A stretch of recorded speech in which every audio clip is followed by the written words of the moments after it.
Hello and welcome to the Ireland on the Fly podcast about the people and places of fly fishing in Ireland. This latest episode was recorded as a video webinar in conjunction with the 2020 Virtual Irish Fly Fair, which has been organising talks and fly tying demos online in place of the usual fair in Galway that was postponed, of course, due to COVID. And I was joined this week by renowned fishery scientist Ken Whelan and well-known guide and instructor Jason Reardon from Game Fishing Ireland as they discussed what lies beneath the lough trout's underwater larder and how to imitate it. Just to note, Jason and Ken will be back for a follow-up session next week when they answer any questions you may have in relation to this topic, and so you can email them to info@lastcastmedia.com or submit your questions in the comments below on my Instagram page. So now back to the discussion, and Ken began by explaining what trout feed on in lochs over the course of the season. First of all, just to say how delighted we are to support Elaine and Stevie in this fantastic endeavour. I mean, you know, never to be put down. They've decided to do a virtual fly fair, which I think is a fantastic idea. And as I say, we're delighted to support it. We have a very short space of time, really. So what I want to do initially is just to show people the breadth and scale of what is available in terms of food in our lochs. Unfortunately, we don't have time to cover rivers as well, but we might do that in a future webinar. But in terms of the lochs of Ireland, really, if you break it down into the season, you'll see at the beginning and the end of the season, it kind of telescopes. So you get a smaller variety of food, and therefore the fishing can be that bit easier. So if you start, say, in March time on a typical loch in the west of Ireland, you would find that fish are up on the stones. They're feeding on shrimp, they're feeding on the hog lice, or water slaters as we call them, and snails. And then from around mid-April to mid-May, then what we're going to talk about this morning really takes over in terms of the buzzer and the lake olive. From mid-May to mid-June, then you still have your olives, you still have some buzzer, but really the mayfly on many lochs then takes over. You also have the fisherman's curse, and what is then consistent throughout the rest of the summer, which are the sedges. And in mid-May to mid-June, at the beginning of the sedge hatches, it can be really productive because the fish really seem to gorge on them. So you get the great big sedges, the murrocks, and you get the smaller sedges, the Welshman's button. From mid-June to mid-July, then the fries tend to appear. And Jason will talk about this in a future webinar because fry and the next little creatures, which are up here on the right-hand side, the little planktonic Daphnia, they are particularly challenging. When you have fish feeding on fry or Daphnia, that's very difficult. So we're going to avoid that today. Murrock and silverhorns then appear, and you also have damselflies, which really can at times drive the fish mad because of the movement that they have. And then darting around in near the shore, you'll see the little water boatmen, or the corixa. By the time you get to mid-July to the end of August, they then have a huge variety of food available to them. As a result of that, this can be a really difficult time to fish because the fish at any one time could be feeding on large green buzzer. They could switch then in the evenings to peaters. They could see some murrocks about. They could see some brown sedges into dark. The bigger fry may be attracting them. They may be still on the damsels, and the appearance then of the daddy longlegs, which can be really important and is much underrated, I think. As well as that, from time to time, you can have falls of red and black ants, and of course the fish can still be on Daphnia and corixa.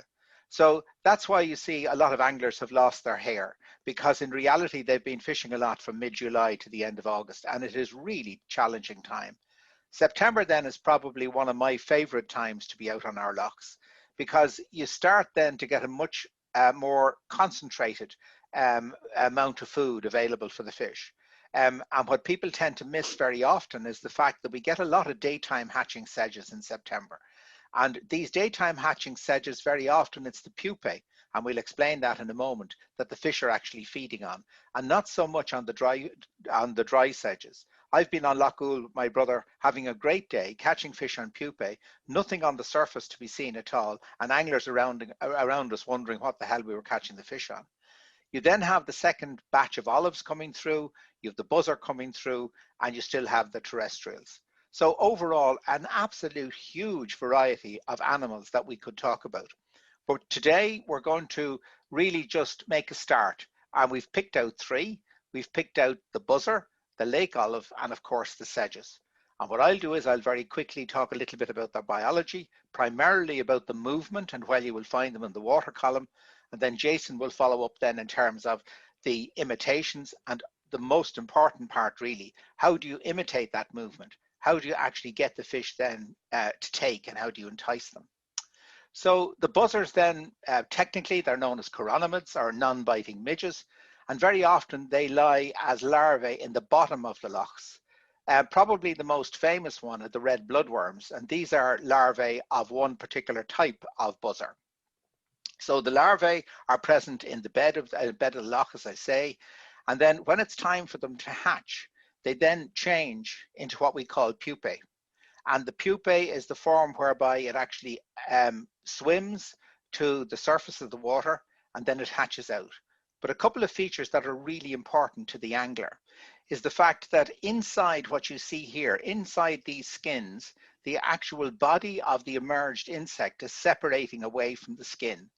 That means that there's a gap between the body of the animal and the skin. And as the buzzer rather moves up through the water, the fish can see all sorts of different changes in color.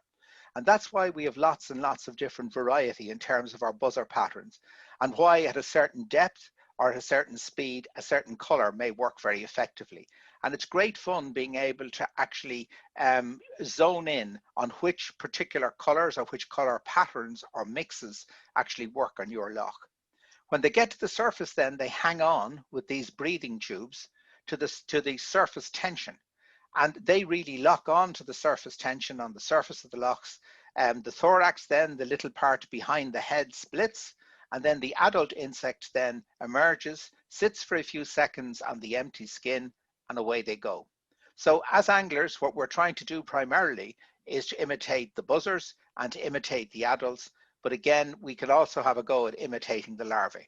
So I'll switch over to Jason then in terms of talking a little bit about the different patterns and about how we imitate those different stages of the buzzer. Hi guys, it's good to be back in a virtual context obviously today, but it's nice to be back involved with the fly fair. Yeah, so as Ken said, I suppose if you look at the bottom right there, the bloodworm obviously in smaller lakes particularly tends to be quite a popular pattern, and the larger loughs tends to be more buzzer fishing. I suppose a few key points. Color, as Ken said, can be something that fish will hone in on, but depth really is critical. Buzzers can rise off the bottom and actually go back down and come back up. So the idea of fishing a team of flies, so you're covering different depths. A floating line is typical. So unless you're maybe trying to fish buzzers in a wave, you might switch to a midge tip there just to keep in contact. The movement is really, really slow. The flies drift. So what you're trying to do, in some instances, people will anchor up. Sometimes you might use a drogue, but the idea is to fish these things dead slow, static. So on a big lough, you're going to be drifting on a small ripple, and you're going to be using a figure of 8, not really even so much to move the flies, but just to keep in contact. So you're trying to match your retrieve to the speed of the boat. Sounds easy, but they're really, really top buzzer anglers that really love buzzer fish and have this off to a T. And because the boat could be moving towards the fly and you're trying to judge this retrieve, spotting the takes can be really tricky as well. Some people fish with the rod tip really, really low to try and keep what we call a straight line. So keep the fly line dead straight from the tip of the rod to the fly so that you detect subtle takes. Other people that I know fishing in carp like to keep the rod tip a little bit higher, and they actually watch the little loop of line that drops from the tip of the rod down to the surface of the lake. Any movement or twitch, particularly any sideways movement, something that looks wrong, and they'll set the hook. So even from a beginner point of view, I would definitely say some of your key points are going to be floating line most of the time and fishing in the sheltered areas, calmer water, so that you can control what you're doing and what your fly is doing. So within reason, putting on a team of buzzers and pulling them really, really fast like you would with dabblers or wet flies, it shouldn't work. Okay, it shouldn't work. Then you have the emergers, as Ken mentioned. So little small parachute type, little cul de canard flies, good for that. And then obviously you may have the dries. I'll come back to that in a second because I might get Ken just to mention a bit about the balling buzzer. But certainly the other thing to watch with the big locks is the size. So at the start of the year, you have what's commonly referred to as the duck fly. And these are probably around the size 14 in a hook size. So they're not that big. You might be fishing a 12. But then later on, as you go into May and you get the grey bye, as it's known, which is a much larger buzzer, you need to fish much larger size flies. So it's a good idea to mix and match with your team. So you might fish quite a heavy buzzer on the point, a midweight buzzer in the middle, a lighter buzzer on your top dropper, slightly different color variations. And I would normally fish the one with the breeding filaments like you see in the top right there on the top dropper because that makes sense. Very simple thing, but I regularly see people fishing 3 buzzers and they all look the same. So unless you're catching on one and you decide that that's really working today, so I'll put on more that look pretty much the same, I wouldn't start off with 3 that look the same and sink at the same speed. So hopefully that helps, but Ken might come back in just a bit about the balling buzzer because if you're lucky enough to get to conditions, that can be really good. Thank you very much indeed, Jason. Yeah, I should have mentioned that. When you get the adult buzzer coming back onto the water to lay their eggs, ovipositing, you can get huge concentrations of them coming together. And they tend to concentrate in one particular area. As a result of that, you'll find that one female gets actually gnarled up in another, and you literally get a ball of these buzzers on the surface of the water, and it drives the fish absolutely berserk. It's actually relatively easy to imitate. If you have a hook of maybe size 10 long shank hook with a very tightly tied buzzer hackle on it, it imitates this very well. The problem is if you don't have one in your box, they can drive you berserk when they're taking the balling buzzer, but they do take it with great confidence, and it's a great time to be out. It's not often you're lucky enough to find a balling buzzer feed going on the surface of the water, but if you are, well worth watching out for that. So thanks, Jason. So that's the buzzer. The next fly then that we're going to cover are the lake olives. Now, the lake olives, and these are both nymphs of river olives, but that doesn't really matter. The shape and everything is exactly the same. The lake olives tend to hatch from late April right through until the middle of May, mainly around early May. If you're out on a lough and you can see well down into the water, if you look down, you'll see this very, very dense bed of weed that we call cara or stoneworth. And that's a fantastic home for the lake olive. And what you tend to find is that the lake olives are all over the strands of this particular cara weed. They're darting mayflies, they move very fast, they're very agile, and the fish will hunt them in the weed. But in addition to that, they really like them when they're beginning to come to the surface and just starting to hatch. So in terms of the actual structure that you're trying to imitate, if it's a mayfly, invariably it will have 3 tails. It'll have very distinct segmentation. It'll have this very big thorax here. And the thorax is just like, if you like, a parachute pack, in that what you have in here are the wings of the insect. And it's very clever the way nature has packed them, so that the biggest section of the wing is nearest the body, and each fold that comes out towards the actual dorsal surface of the insect, the actual amount of wing, of course, gets smaller and smaller and smaller right up to the tip. So when the thorax splits, just like the buzzer up at the surface layers of the ocean, of the lake rather, when the thorax splits, the fly actually emerges and sits, as in the buzzer, sits on the skin for a second, dries its wings, and then takes off. And this then is the adult that you will see that will fly off and go into the trees. The olives are part of a group that again in Latin are called Ephemeroptera, and they're ephemeral. So they have only have vestigial mouth parts. They don't actually feed as adults. So they last a very short space of time, 2 or 3 days at most. But when they get then to land, the skin splits again, and the reproductive stage or spinner stage then emerges. And these can be really colorful, very often bright red, darkish blue bodies. It depends which particular species, but they're very colorful. And when they come back and fall on the water and have laid their eggs and died on the surface of the water, the actual spinners or the spent flies again can bring on a big feed of trout. But really, it's at the stage when the nymphs are coming up to hatch, when they're just under the surface and hatching, when they're on the surface as duns, and when they come back as adults. That's really what you're attempting to imitate. And again, everything is down, particularly with the nymphs, is down to movement and location. So Jason, I'll hand it over to you then to talk a little bit about the imitations. Yeah, again, you should at this stage be starting to make that connection between what Ken is saying and what the angler needs to do. So remember Ken said about the nymphs being agile. So whereas say with your buzzers where we're trying to fish them static or you're dead slow or just keeping contact with your little figure of 8 retrieve, these things can swim. So, you know, you got to think of your retrieve. So you're looking at maybe a pull, and then a pause because it's a little sprint. And of course, they might get tired. So, or figure of 8, then put a pull. So they're more erratic. So you have to replicate that. You can't just cast them and pull them all the time in a sort of a standard wet fly fashion. Obviously, when they get near the surface, you can see why wet flies work. As Ken said, they're starting to break out of their shell. And if you have a wind and a wave, and again, think, you know, we wouldn't generally like to fish wet flies in calmer conditions. So you can see why wet flies would work, just breaking on through the surface when you've got movement in the water.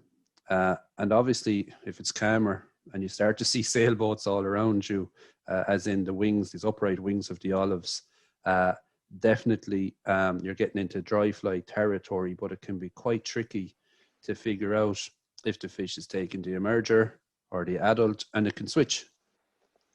So again, if you're fishing more than one fly, so early in the hatch might be an idea to fish 2 dry flies if you like. One, what we might call parachute style. We don't have an image of it here, but I'm sure you'd be familiar with maybe the likes of a clinkhammer looking fly. So where the hackle is wound around the stalk that's sticking up like a wing. So to get it to sit like it's hatching in the surface film. As opposed to, say, the bottom left-hand fly there, which is going to sit up on top and look more like an adult olive. The spinners, as Ken said, can be good.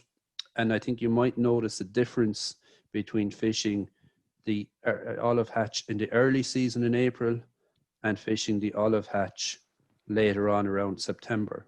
I tend to find there's a sort of a window in April, often for an hour or two, maybe midday to afternoon, when everything is all action. Whereas if you think towards September, you can see a bit more dribs and drabs. And I have seen occasionally in September situations where you might still have olives hatching and you have spinners on the water as well. So that can make it quite tricky because you're trying to figure out which ones the trout are picking off. So think of that. Think of again, we're aiming this, I suppose, very much at beginners. So think of the movement of your nymph. Also, do you fish something, say, with a gold bead on the point of a day to get the nymph down? Or are you going to fish just lighter patterns? And you have to think location is critical, as Ken said, where these shallow bays where the olives will be. That's the place to fish them. So, you know, think of those things. And don't disregard wet flies on the likes of your intermediate line when the conditions are suitable. And I'm sure Ken might come in there. The conditions for olive hatches aren't necessarily what you might expect for most types of hatches.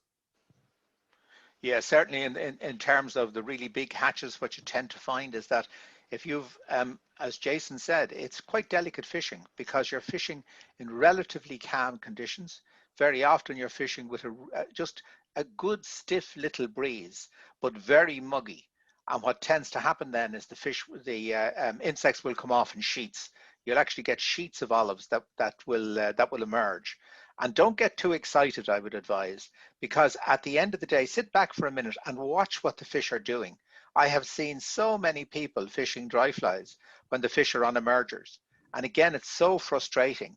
And yet it's just a matter of watching the rise form and watching the behavior of the fish, particularly if you have this mass emergence of the olives. And very often the fishing is better when you're getting a good trickle of olives coming off, rather than a situation where you have this huge emergence of olives coming off. And as I say, watch out for the cara. If you can see big beds of this very tightly packed, a beautiful crunchy looking weed, there's a lot of calcium in it, under the boat, and it's about maybe 2 to 2.5, maybe 3 meters deep. That's the area where you're going to get the olives. And if you drift out of that, my advice would be go straight back and fish that area again. You're not going to get these widespread all over the lake. Okay, let's move on then to our final insect then for this morning.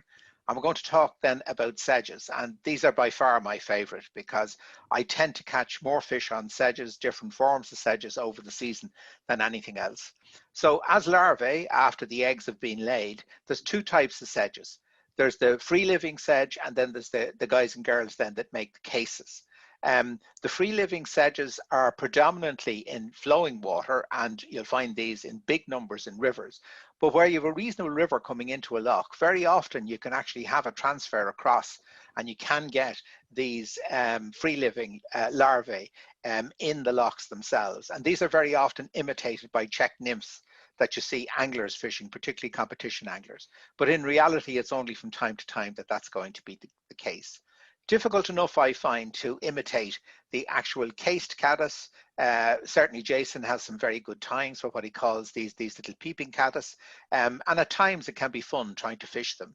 But predominantly what you're looking at are these creatures. These are my favorite. These are the pupae.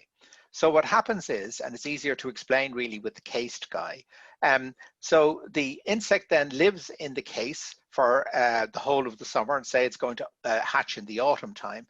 Eventually it realizes, just like the chrysalis of a caterpillar realizes that it's time to hatch, it goes back into the case and it seals off the front of the case and changes into this form here. It changes into the pupae inside the case. It then eats its way out through the seal that it has at the front of the case, and then emerges up through the water.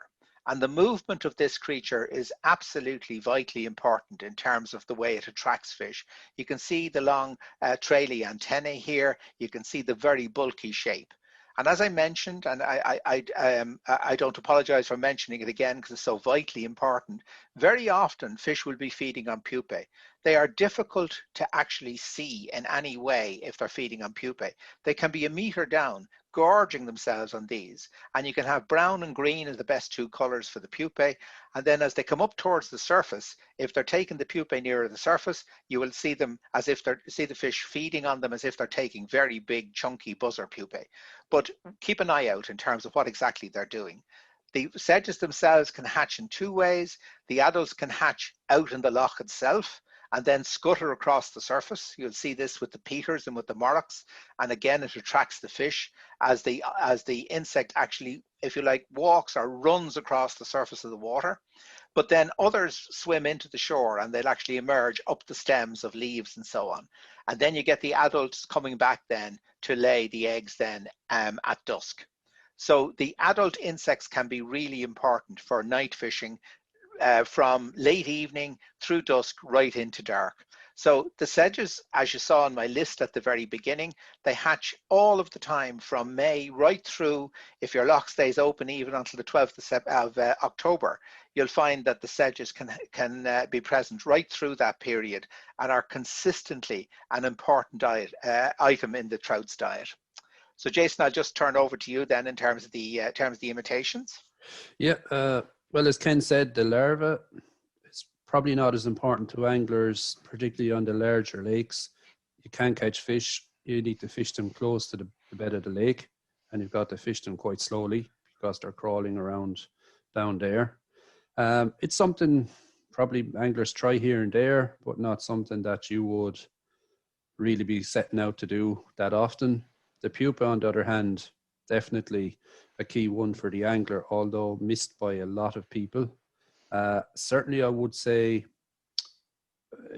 from my point of view, when you're going into August, September, and you have sedges hatching throughout the day, that's when I really like to try fishing the pupa. One of the things, I suppose, is you know, if you think of the hatch trickling away and then getting stronger and stronger as you go towards evening. So maybe fish 2 pupa, a weighted one on the point, a longish leader on a floating line.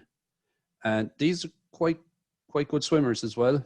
And those legs or paddles that they have, they use those to propel themselves through the water. And that's why sometimes you see this splashy rise at that time of year during the day or early evening. And people are saying, I wonder what they're taking.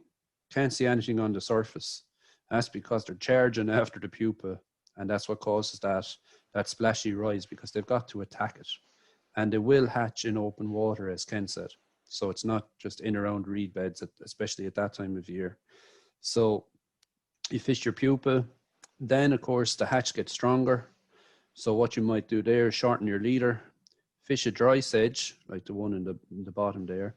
And what river anglers are very good at, a thing called a dry dropper. So a dry fly with a nymph or pupa behind it. So in this case, you'd fish a dry sedge and you would suspend a pupa a couple of feet behind it. And that's where you really see when fish are taking the pupa and you still have the dry fly on the cast as well. Often, you know, I see it, I'm guilty of it sometimes myself. You go out, you fish maybe a sedge and a daddy, or 2 sedges. So you're fishing 2 dry sedges, whereas to fish a dry sedge and a pupa, you're covering 2 stages and you're covering 2 depths. Obviously, when you get into the main hatch then later in the evening, it might make sense to go to two dry sedges. The shape, how flat they are, that pattern in the bottom there in the image, you can see how flat it sits on the water. I think sometimes we're guilty with our dry sedges of having them sitting up too high, and you tend to miss takes.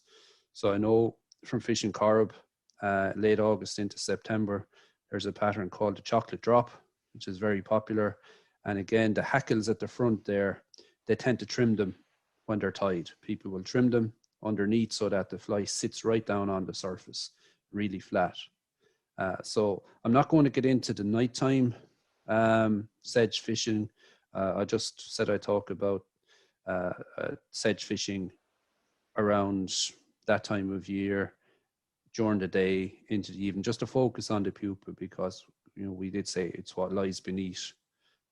So that's a few pointers anyway to watch out for. And obviously the colors, as Ken said, greens and ambers. Wet flies are good for pupa, just to say that. Everybody at this stage, I think, seems to know about the green peter muddler for late season. Have a look at it. Have a look at the green peter muddler. Look back, and we can just jump back a slide to that image of the pupa in the top right. Bright green. Look at the bulky head on it. The antennae, the legs, you can see where the deer hair there would give that shape, that bulk. The palmered hackle on the green peter. So the green peter with the muddler deer hair on it. I think about this, are trout taking that as a pupa? When you look at the fly and look at a pupa, and remember, you're tended generally to pull this fast on maybe an intermediate line, and we know that the pupa swim fast and that they're out in open water. So you know, it doesn't have to be a realistic imitation all the time. It has to have the right silhouette, the right shape, and be moving in the right way. Thanks, Jason. So folks, that's it in terms of our 3 choices for today. As Dara was mentioning, we'd be delighted to get your questions and your queries, and we'll be back on again then next week when we'll go through the questions with Dara, and we'll come back then and we'll answer those then next week. Ken and Jason, thanks a million. Absolutely loads of brilliant information in that for everyone. And like you said, it's probably very much kind of focused maybe towards the kind of beginner, or, you know, just starting out. It gives them a great overview. I know it can be a bit kind of confusing and when you first start out, kind of wondering where do you start and where do you go from there? Just before we wrap up, I know you guys, obviously, I'll just remind people again, just comments below, send your questions in. We're going to monitor them, go through them, and we'll do a follow-up session next week in relation as to whether it's entomology with Ken or whether it's type of flies to use with Jason. So, do take this opportunity to send the questions in to the guys. Guys, obviously just COVID's been a knock on and a lockdown for everybody, and it's obviously affected things in terms of courses and people out fishing. Looking ahead to 2021, with, I suppose, maybe hopefully seeing a bit of light at the end of the tunnel, and are there plans for more courses for people to learn some more? Yeah, there certainly are. We had no option this year, like everyone else, except to head for Zoom and try and teach ourselves how to use Zoom and that. So we ran a few pilot webinars earlier this year. We were absolutely bowled over by the amount of interest. We held them to relatively small numbers because we were sure we were going to make some really stupid mistakes with the technology. So we started with about 20, and the first evening then we couldn't get the video to work, so we were very happy we only had 20. Then we went to about 40, and we could, I think, have increased that many-fold. So the webinars were great, and as I say, got great feedback on that. So what we're looking at now is going forward, I think, a blended form of learning, like a lot of other teachers. It's going to be much easier for us to run the courses on Zoom in terms of the theory component of it, where it's a very personal sort of feel for people. And then we can't wait to get back out then and start running the actual field courses. And again, we have a big backlog of interest in relation to the field courses.